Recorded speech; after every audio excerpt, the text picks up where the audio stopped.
Bugün sizinle beraber Arkeoloji Müzesi'nin bahçesinde son derece özel bir şey göreceğiz. Konstantin ben ölünce gömüleyim diye bugün Fatih Camimiz var ya, Fatih'in yaptırdı. O caminin olduğu yere bir kilise yaptırdı. Apostol Havaryun. Kilisenin altına bir kripta, mezar odası yaptırdı. O mezar odasında en başa kendi lahdini koydurdu. Ölünce beni buraya koyun diye. Kenarına da tam 12 tane lahit cebi yaptırdı. Kendisi ve 12. Neyi hatırlatıyor size? İşte bu boş lahitlerden birkaç tanesi günümüze kadar korundu. Biz bunlara imparator lahitleri diyoruz. Ve bu imparator lahitlerinden hepsinin üzerine koca koca haçlar varken ilginç bir şekilde bir tanesinin üzerinde haç adına herhangi bir sembol, emmare, işaret yok. Neden? İşte bu konuşmayı niye burada yapıyorum? O lahitler burada olduğu için. Şimdi o lahitlerin yanına gidelim ve üzerinde haç olmayan lahti hadi siz bana gösterin. Bu hikaye burada bitmeyecek. Buradan birazdan Ankara'ya gideceğiz ve Ankara'da bunun da devamını getireceğiz. Önce lahitlerin yanına gidiyoruz. Hadi buyurun.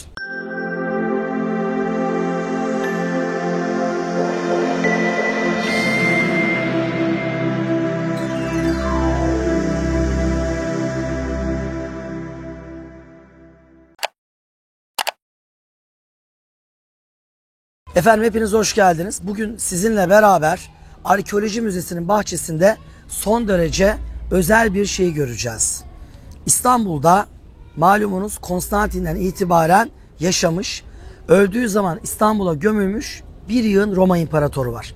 Konstantin milattan sonra 300'lerde Roma İmparatorluğu'nun imparatoruydu, hem de o zaman Büyük Roma'ydı. Daha Doğu Batı diye ayrılmamıştı.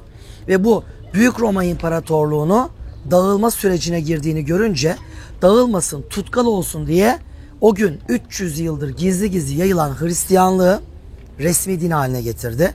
Milano fermanıyla serbest bıraktı ve hatta kendisi dahi Hristiyan olduğunu ilan etti. Konstantin ben ölünce gömüleyim diye bugün Fatih Camimiz var ya, Fatih'in yaptırdı. O caminin olduğu yere bir kilise yaptırdı. Apostol Havaryun. Kilisenin altına bir kripta, mezar odası yaptırdı. O mezar odasında en başa kendi lahdini koydurdu. Ölünce beni buraya koyun diye. Kenarına da tam 12 tane lahit cebi yaptırdı. Kendisi ve 12. Neyi hatırlatıyor size? 12 havari. Hazreti İsa ve 12 havariler. Kendisi güya Hazreti İsa'nın olduğu yerde yatacak. 12 havari yerinde de ondan sonra gelen 12 Hristiyan Roma İmparatoru yatacaktı. Böyle bir planlama yaptı. Ve hakikaten de öldüğü zaman oraya gömüldü lahdin içine. Ardı sıra gelen Roma imparatorları tek tek orayı doldurdular. Oraya gömüldüler.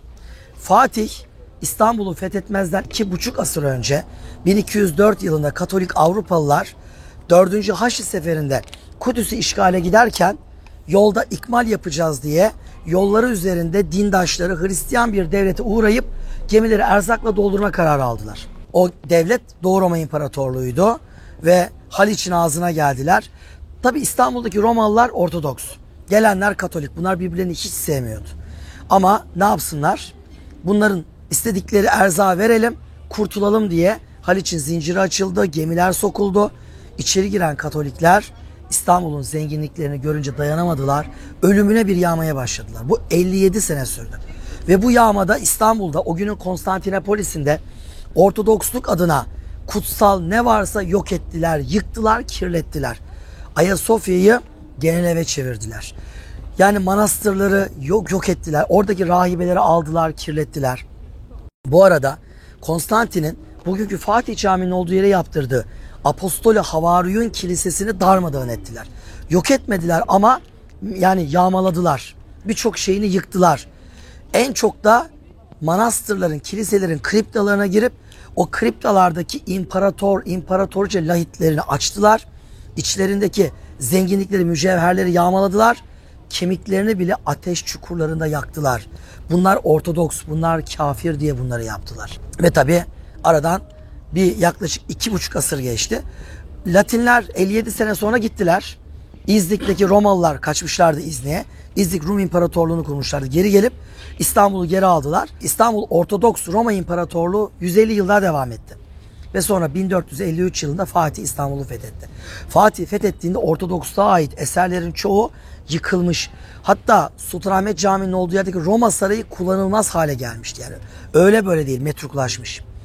Fatih Camii'nin olduğu yerde Apostol'ün Kilisesi ayaktaydı ama kötüydü. Fatih Ayasofya'yı camiye çevirince dedi ki sizin Patrikhane Kiliseniz orası olsun dedi. Ama bir süre sonra baktı orası İstanbul'un tam ortası. 5. tepe, İstanbul 7 tepe ya. Dedi ki ben buraya külliyemi kuracağım dedi. Onlara başka bir kilise yeri gösterdi. Patrikhane'ye. Ve o bölgedeki bir temizlik yaptı. Fatih Külliyesi'nin temelleri atıldı. Ama temelleri atılırken o altta kriptanın olduğu yerden boş lahitler çıktı. Çıkan bu boş lahitleri Osmanlı gavurun mezarı deyip Romalıların ölülerinin konduğu şey deyip yok etmedi. Korudu, muhafaza etti. Bakın kendi dindaşları Latinler ateşlerde kemiklerini yaktılar. Biz onların boş lahitlerini muhafaza ettik. İşte bu boş lahitlerden birkaç tanesi günümüze kadar korundu. Biz bunlara imparator lahitleri diyoruz. Ve bu imparator lahitlerinden hepsinin üzerinde koca koca haçlar varken ilginç bir şekilde bir tanesinin üzerinde haç adına herhangi bir sembol, emmare, işaret yok. Neden? Hepsi Hristiyan Roma imparatoruydu. Konstantin ve devamıydı. Ve bunlar koyu Ortodoks Hristiyandı. Haç onlar için her şeydi ve her yere koydular. Buna rağmen bir tanesinin lahdinde haç neden yoktu? İşte bu konuşmayı niye burada yapıyorum? O lahitler burada olduğu için. Şimdi o lahitlerin yanına gidelim ve üzerinde haç olmayan lahdi hadi siz bana gösterin. Bu hikaye burada bitmeyecek. Buradan birazdan Ankara'ya gideceğiz ve Ankara'da bunun da devamını getireceğiz. Önce lahitlerin yanına gidiyoruz. Hadi buyurun. Bakın bugüne kadar burada onlarca tur yaptım. Bunu ilk kez size anlatıyorum. Haçsız lahiti kimseye anlatmamıştım bugüne kadar. İlk kez bunu sizle konuşuyoruz. Haçsız lahit. Şu an oraya doğru gidiyoruz. Arkeoloji Müzesi İstanbul'un hatta Türkiye'mizin en muhteşem müzelerinden bir tanesi.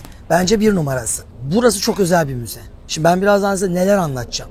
Talha Bey biz eve gitmiyoruz. Sen biraz da uzat diyeceksiniz bana yani o kadar çok şey var. Fakat bunların içinde görmemiz gereken en özel şeylerden biri şu gördüğünüz porfir lahitler. Fakat işin acı yanı ne bir tabela var, ne bir bilgilendirme var. Hiç kimse bir şey bilmiyor. Bunun konuşulması, bunların gümbür gümbür anlatılması lazım ya. Ya Konstantin, daha sonra Konstantius, sonra Julian, arkası geliyor Theodosius, oğlu Arkadius, Honorius, Roma imparatorları bir sürü. Ve bu adamlar burada yaşadılar. Ve bunların hepsi burada öldü. Bunların hanımları Theodoralar, Evdoksiyalar İstanbul'da yaşadı. Burada öldü, buraya gömüldü. Ya bu kadar imparatorca bunların mezarları ne oldu? Hiç kimse merak etmiyor. Ya bu tamam gavur mevur Romalı, Hristiyan ama nerede bunların mezarları? Fatih İstanbul'u fethettiğinde vay alçak Romalılar deyip yok mu etti bizimkiler? Bilakis Katolikler yok etti. Bizimkiler kalanları korudu. Günümüzde bize ulaşmış porfir lahitlerden sadece 4 tane var. 1, 2, 3 ve 4. Başka yok. Aslında onlarca olmalıydı. Ama yok oldu. Mesela Haliç turuma bir gün gelin. Ayvansaray, Balat, Fener. O hatta Haliç'in kıyısını yayan geziyoruz bir gün boyunca. O da çok özel bir turdur. Orada turumuz en son Unkapanı'na doğru Gül Camii'nde bitiyor. Gül Camii normalde Komnenos Hanedanı'nın kilisesidir. Ve cami böyle bir tepededir. İstinat duvarı var. Böyle yürürüz caminin altına. Tabii eski kilise. Aya Teodosya Kilisesi. Altta böyle bir tane kapı vardır aşağıda. O kapı kripta, mezar odası kapısı. Komnenos Hanedanı'nın kaç tane kralı kraliçesi orada yatıyordu. Şimdi bakıyorsunuz bomboş. Niye? Latinler, Katolikler yok ettiler orayı. Yani kurtarabildiğimiz 4 tane var. Eğer Osmanlı olmasaydı bu 4 de gelmezdi günümüze. Ama hangisi Konstantin'in? Hangisi Theodora'nın? Hangisi Justinianus'un? Ya Justinianus diye bir adam var. Ayasofya'yı yeniden yaptıran adam 3. kez. Şu anki Ayasofya onun. Ya da Aya Irini, şu anki Aya Irini onun. Azıcık aşağıda Küçük Ayasofya var onun. Yani böyle bir adam bahsettiğimiz Justinianus. Önemli bir isim. Ama Justinianus'un mezarı mesela bunlardan biri muhtemelen hangisi? Bakıyorsunuz o en baştakinde. Haç var mı ucunda? Var. Evet. Bakın bir çelenk ve çelengin içinde haç. Burada var mı? Var. Burada var mı? Var. Bakın kapağında haç var. Üzerinde şöyle yürüyelim oraya doğru.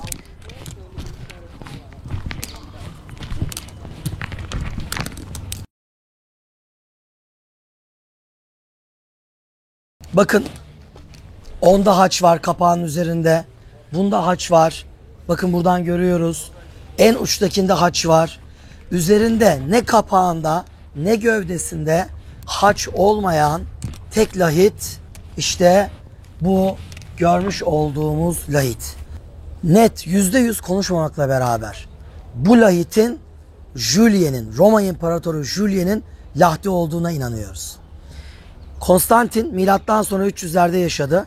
Roma hala büyük Roma'ydı. Bir ucu İspanya'da, bir ucu Orta Doğu'da idi. Ve İstanbul'u Roma'nın başkenti yaptı. Hristiyanlığı resmi din olarak kabul etti. Ve ondan sonra 3 oğlu vardı. 3 oğlundan Konstantius imparator oldu. Diğerleri öldüler. O ölünce de Konstantius yerine Konstantin'in erkek kardeşinin oğlu Julian tahta geçti. Peki Julian nasıl bir adamdı? Neden Hristiyanlığı bıraktı? Bakın haç niye yok? Çünkü Roma imparatorları içinde Hristiyanlığı reddeden tek imparator. Tabi Roma İmparatorluğu'nun tarihini kim yazdı? Hristiyan Avrupalılar yazdı. Hristiyan Avrupalılar yazdığı için de bu adamın adını tarihte dönek diye geçirdiler. Dönek, dönme, mürtet Julian dediler. Julian Hristiyanlığı bırakıp putperestliğe yeniden neden döndü? Çocukluğunda, gençliğinde nasıl bir eğitim aldı? Acaba Konstantin'in İznik konsülünde ortaya koyduğu putperestliğe yakın bir Hristiyanlık vardı. Onu reddedip gerçek Hazreti İsa Hristiyanlığına mı döndü? Yoksa Zeus'un paganizminde bulunan, yani o Jüpiter kültünün putperestliğini çok sevdiği için ona mı dönüş yaptı? Peki yaptıysa buna sebep neydi? Nelerden beslendi? Nelerden etkilendi? İşte bunların hepsini öğrenmek için şimdi hep beraber Ankara'ya gidiyoruz. Ankara'da bugün Sosyal Bilimler Üniversitesi'nin bahçesinde eski Ankara Vilayet Konağı'nın tam önünde dev bir Julian sütunu var. Onun yanına gidiyor ve orada uzun uzun Julien'i, bu mürtet, Hristiyanlıktan dönmüş tek Roma İmparatorunu hep beraber konuşuyoruz. Yürüyün Ankara'ya.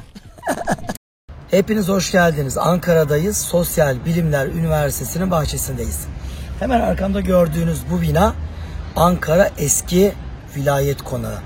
Ve hemen yanımızda buram buram Osmanlı'nın son dönemi ulusal mimarlık akımı kokan eserler var. Buraya çok özel bir çalışma için geldik. Buraya tarihten bu yana çok tartışılan bir Roma İmparatorunu konuşmaya geldik. Kendisi Roma İmparatorluğu'nun son pagan, putperest imparatoru. Bazılarına göre reenkarnasyona inanıyor ve kendisini Büyük İskender'in tekrar dünyaya dönmüş hali olarak görüyor. Bildiğimiz net bir gerçek var. Hristiyanlığı reddedip putperestliğe bir kez daha dönüyor. Acaba gerçekten Zeus'un Jüpiter kültünün putperestine dönmek istemişti? Acaba Hristiyanlığa düşmanken Konstantin'in İznik konsülünde empoze ettiği Hristiyanlığa mı düşmandı? Aryanizm eğitimi almıştı. Aryusçuluğa sempati mi duyuyordu? Mitra kültünü tekrar diriltmeye mi çalışıyordu? Hristiyanlığın Aryan akımını da serbest bırakarak Hristiyanlığı birbirine düşürmeye mi çalışmıştı? Paganizmi serbest bırakarak Hristiyanlığın önünü neden kesmek istemişti? Çocukluğunda almış olduğu yeni eflatunculuk, neoplatonizm akımları onun bu davranışlarına ne kadar etki etmişti? Bugün hala ısrarla ve ısrarla net adı konulmamış Julian yaşantısı, icraatları ve hedefleri. İşte bu videoda konumuz. Peki neden Ankara? Çünkü Julian denilen Roma tarihinde sadece 2 yıl tahta kalan bu adamın adına dikilmiş tek sütun koskoca dünyada sadece Ankara'da. Ve şu an içinde bulunduğumuz bu kampüsün bahçesinde. Hadi başlayalım. Ankara'ya gelenlerimiz çoktur ama Ankara'ya gelip de sanıyorum şu ortama gelen pek yoktur. Gerçi burası şimdi bir üniversitenin kampüsü oldu. Arkamda gördüğünüz bu bina Ankara'nın çok eski bir binası. 1887 yılına ait. 2. Abdülhamit Han döneminde yapılmış ve Cumhuriyet Türkiye'sinde uzun yıllar Ankara Vilayet Konağı olarak kullanılmış. Yakın zamanda burası Sosyal Bilimler Üniversitesi'nin İslami İlimler Fakültesi haline geldi. Şöyle bir yakından bakalım.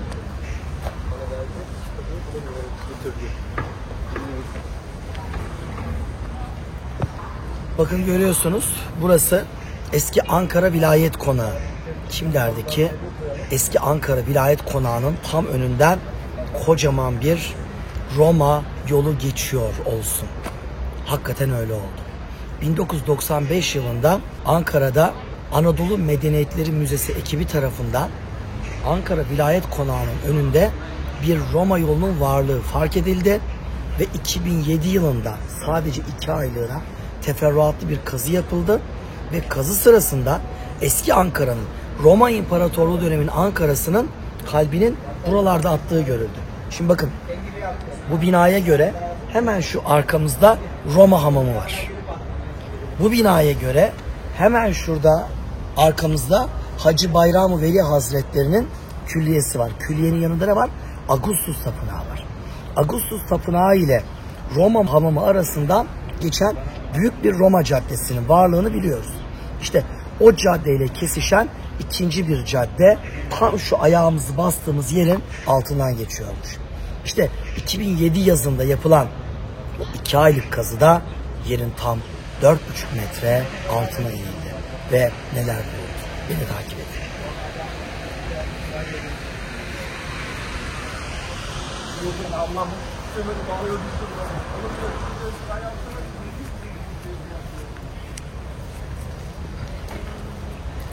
Bakın şu arkamdaki demirlerle çevrili olan, üzeri camla kaplı alanı görüyorsunuz. Buradan, bu camdan aşağı doğru baktığınızda tam 4,5 metre aşağıda devasa Ankara taşları ile kaplanmış bir Roma yolunun geçmekte olduğunu göreceksiniz. Yani aslında buralar bir kaldırılsa, buraların altında acayip bir Roma şehri var. Yani bize yıllarca Ankara'nın böyle küçük bir köy olduğu, Cumhuriyet'ten sonra büyük şehir, Türkiye'mizin başkenti yapıldığı söylendi. Halbuki Ankara tarihten bu yana büyük şehirdi. Roma'nın 1 numaralı imparatoru Augustus'un tapınak yaptığı, Anadolu Selçuklu Devleti'nin 1 numarası Alaaddin Keykubat'ın cami inşa ettiği bir yer, bir köy olabilir miydi? Tabii ki değildi.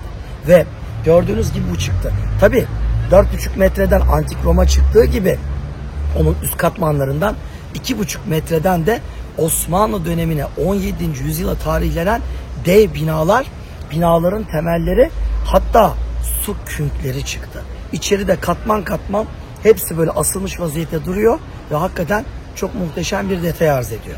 Peki biz buraya neden geldik? Eski Ankara Vilayet Konağı'nın yanında bugün Sosyal Bilimler Üniversitesi'nin kampüsünün tam ortasında ne işimiz var? Size işte şu arkamızdaki sütunu göstermeye ve adına dikildiği imparatoru anlatmak için buradayım. Hadi gelin şu sütuna da yakından bir bakalım.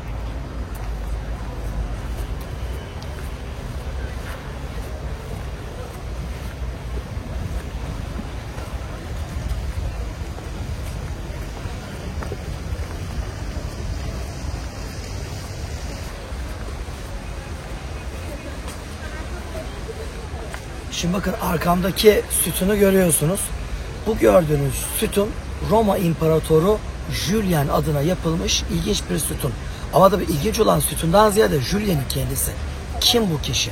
Mesela Roma İmparatorlarını bana sayın desem kafanızdan sayarsınız. Yani Antik Roma ya da Hristiyan Roma'dan bir takım imparator. Hristiyan Roma deyince Justinianus gelir değil mi mesela akla? Antik Roma deyince Julius Caesar gelir akla. Roma kralları. Peki Julian kim? Kimse bilmez. Çünkü sadece 2 yıl imparatorluk yapmış bir adam. 332 yılında dünyaya gelmiş. 361 yılında imparator olmuş. 363'te ölmüş. Milattan sonra. 363. 300'lü yıllar. Bir dakika, 300'lü yıllar Konstantin dönemi değil mi İstanbul'da? Evet. Zaten kendisi Konstantin ailesinin, hanedanının bir üyesi.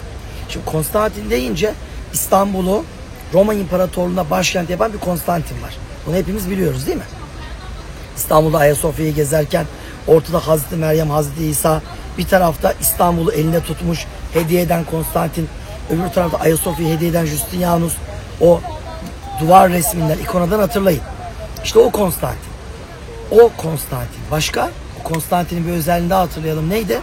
Hristiyanlığı milattan sonra 313 yılında Milano fermanıyla serbest bırakan ve kendisi de Hristiyan olan Roma İmparatoruydu değil mi?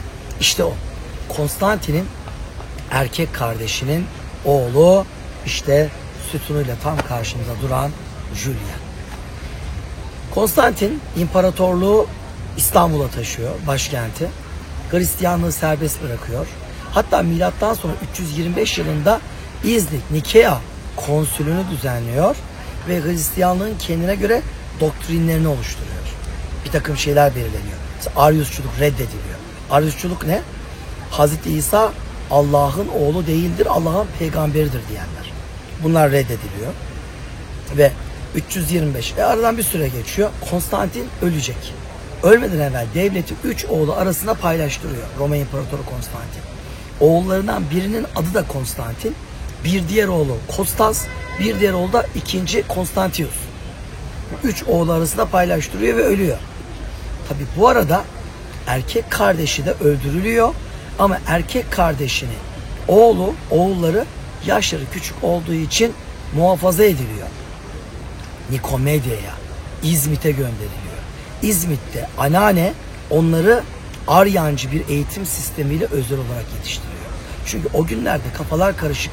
Hazreti İsa gelmiş gitmiş, üzerinden 3 asır geçmiş. Hazreti İsa'nın getirdiği din nasıl bir dinde? Yani herkes kendi su yoluna göre Hristiyanlık böyle diyor. Oradan at oynatmaya çalışıyor. Herkes kendi menfaatlerine göre bir Hristiyanlık türküsü söylüyor. Konstantin de kendine göre bir Hristiyanlık türküsü söylüyor. Ve ne yapıyor? İznik konsülünde kendine göre bir din ortaya koyuyor. Ama Aryancılar farklı düşünüyorlar ve o yolun takipçileri de var. Yani bu çocuk, şu sütunun adına dikildiği Julian, Aryan görüşüyle yetiştiriliyor. Bu arada Konstantin'in bu 3 oğlundan ikisi taht kavgasına giriyorlar ve arka arkaya ölüyorlar. Geriye bir tek 2. Konstantius kalıyor. O başa geçince ne yapıyor? İmparatorluğa ait kendi hanedanından imparator olabilecek herkesi öldürüyor. Sadece 2 kişi kurtuluyor. Amcasının oğulları. Yaşları küçük, onları ellemiyor. Hatta onları bir takım vazifelere götürüyor. İşte Julian'ın erkek kardeşini doğu bölgelerinde vazifelendiriyor. Julian'ı da batıya. Hatta kendisi Sasaniler üzerine doğu seferine çıkacağı zaman 2. Konstantius onu Milano'ya çağırıyor yanına. Kimi? Julian'ın yanına çağırıyor. Bu sütunun adına dikildiği Roma İmparatoru. Ve onu kendi kız kardeşi Helen'le evlendiriyor ve Julian'ı, amcasının oğlunu, Roma'nın batı topraklarının Sezar'ı ilan ediyor. Ve o bölgeye gönderiyor. Çok ilginç bir genç Julian. Bakın Hristiyan kaynaklar onu hiç sevmez. Hiç. Dönek derler, dönme derler, mürtet derler, kovulmuş derler, reddedilmiş derler. Niye? Çünkü okuduğumuz tarih kitaplarını Hristiyanlar yazdığı için. Hakikaten dönek miydi, dönme miydi, mürtet miydi, tam bir Hristiyan ve Hristiyanlık düşmanı mıydı? Bunların hepsinin cevabını birazdan tek tek sizinle bulmaya, görmeye çalışacağız. Sonra ne olur? Üstüne biraz daha yaklaşalım, sonra konuşalım.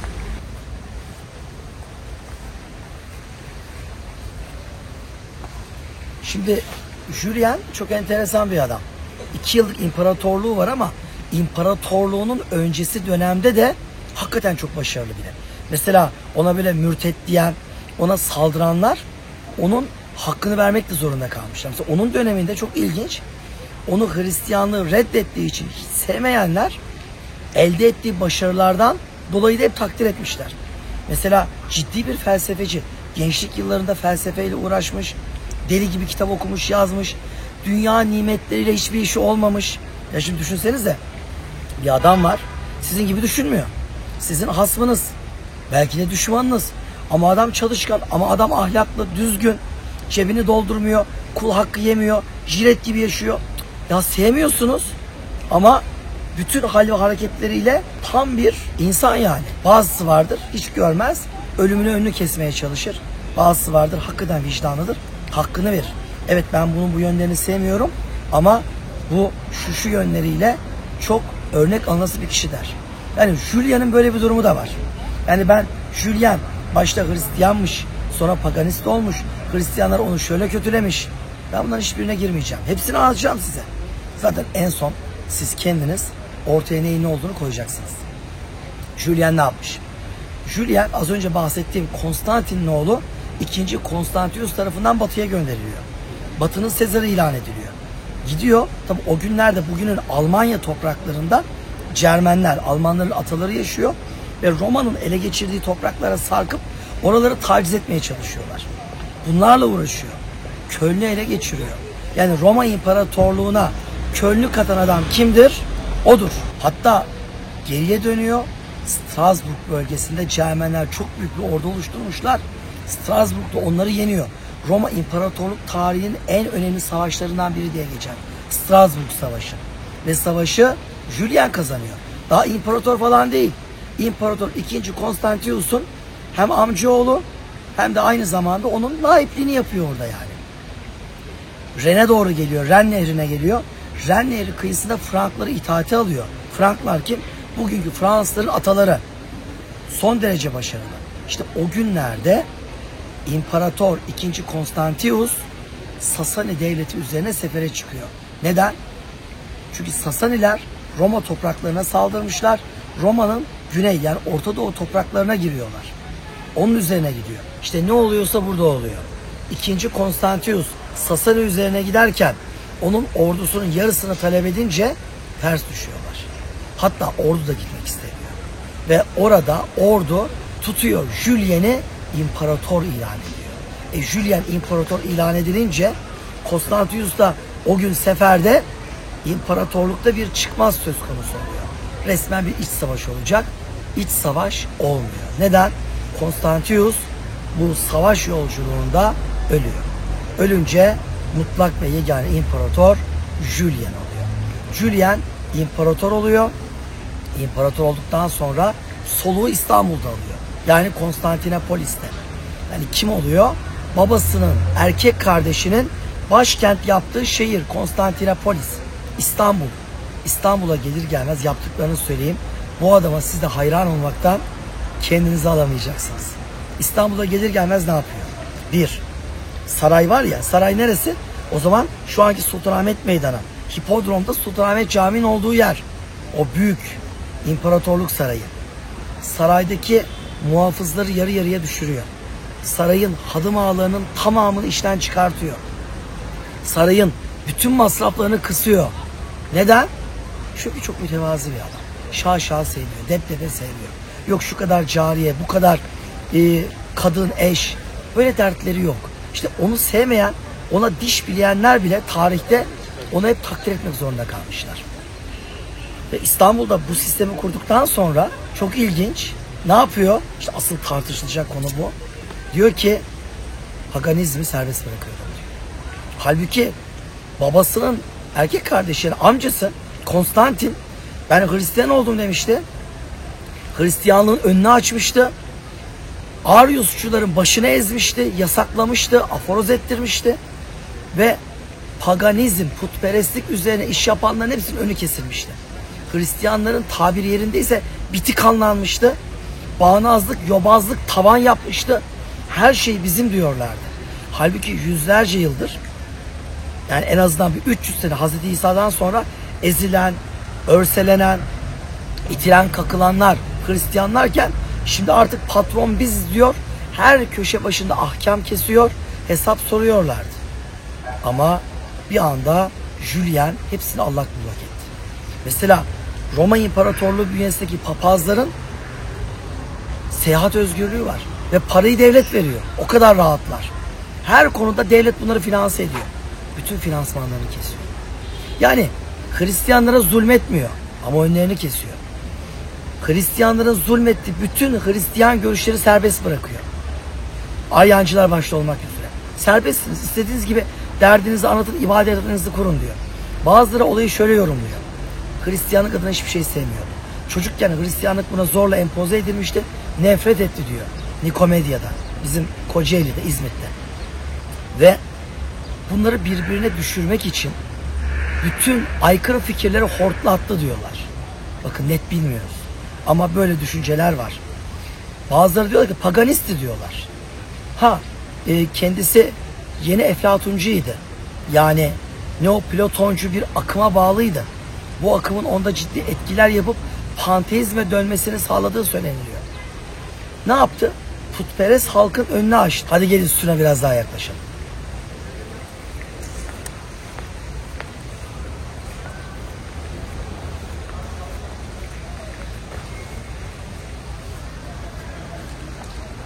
Evet, biraz daha yaklaştık. Biraz daha yakından konuşalım.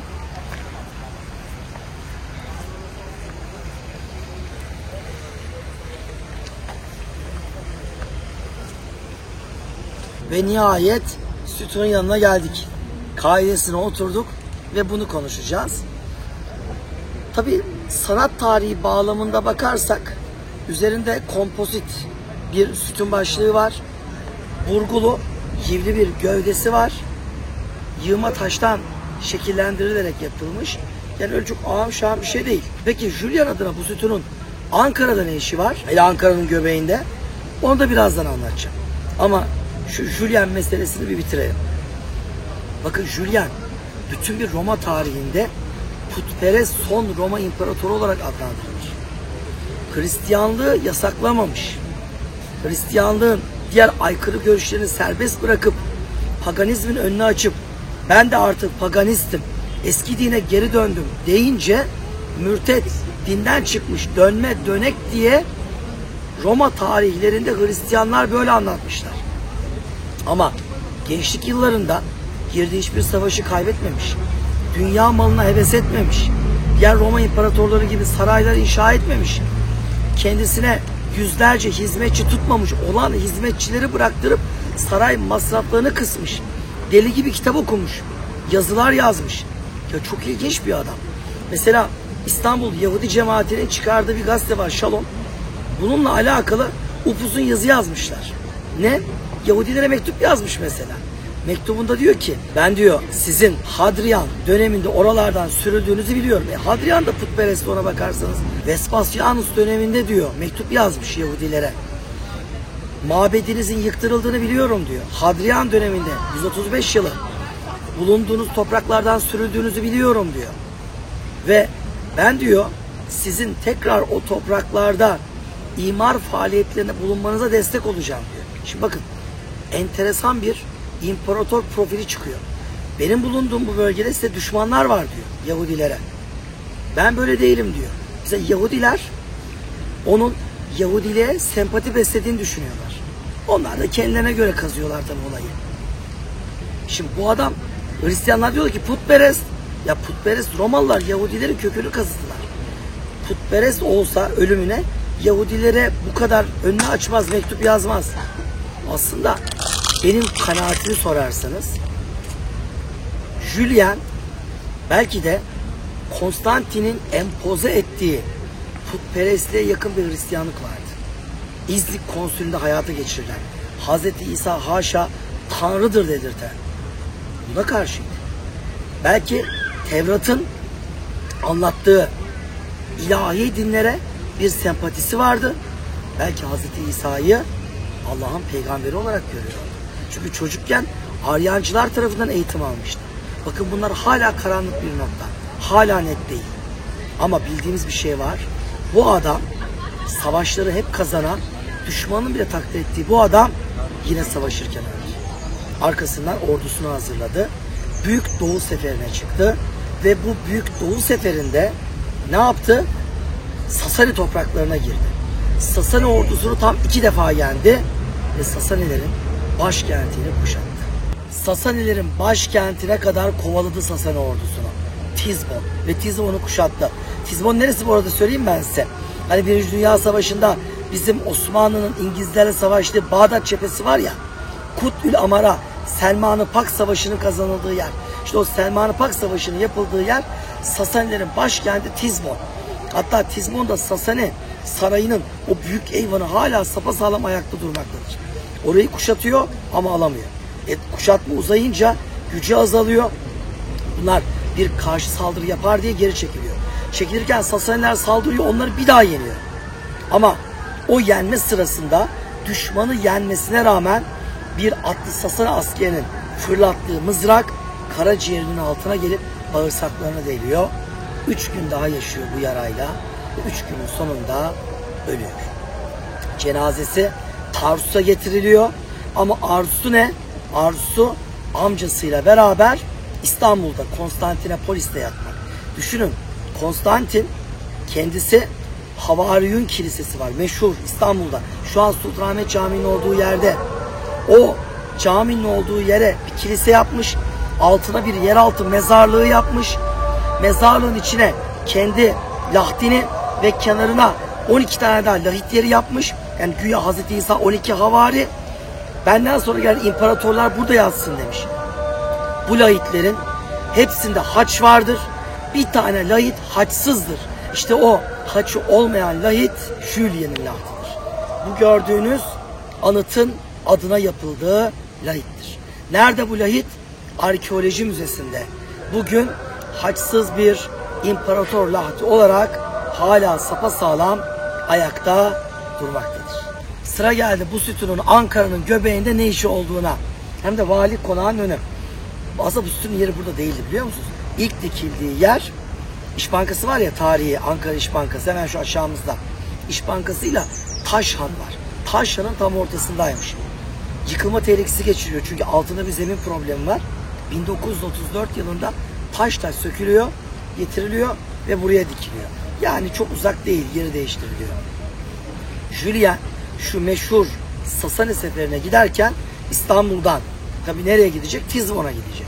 Yani bugünkü Kut-el Amar'a, Bağdat taraflarına giderken yolu Ankara'dan geçecek. Ankaralılar bunu öğrenince imparator buradan geçecek, ona bir jest yapalım diyorlar ve bu gördüğünüz Julien anıtını kendileri hazırlıyorlar ve buraya dikiyorlar. Tabii Julien de geçerken onların kendi adına bu anıtı yaptırdığını görünce ne yapıyor? Ankaralıların önünü açıyor. Onların imkanlarını daha da genişletmiş oluyor. Uzun lafın kısası, Ankara kadim bir şehir. Ankara tarihi bir şehir. Ankara'nın Osmanlısını, Selçuklusunu, Ahi Devleti dönemini de bilmeliyiz. Roma'sını da bilmeliyiz. Julien bizim için çok önemli. Sadece tahta 2 yıl kalan ve Hristiyan dünyanın yerden yere vurduğu ama onun büyüklüğünü söylemekten de geri kalmadığı bu önemli adamı ve onun fikirlerini çok iyi anlamalıyız. Paganist miydi? Hristiyan düşmanı mıydı? Yoksa yeni Eflatuncu muydu? Hakikaten Ariusçu muydu? Peygamber Hazreti İsa'nın peşinde olan bir insan mıydı?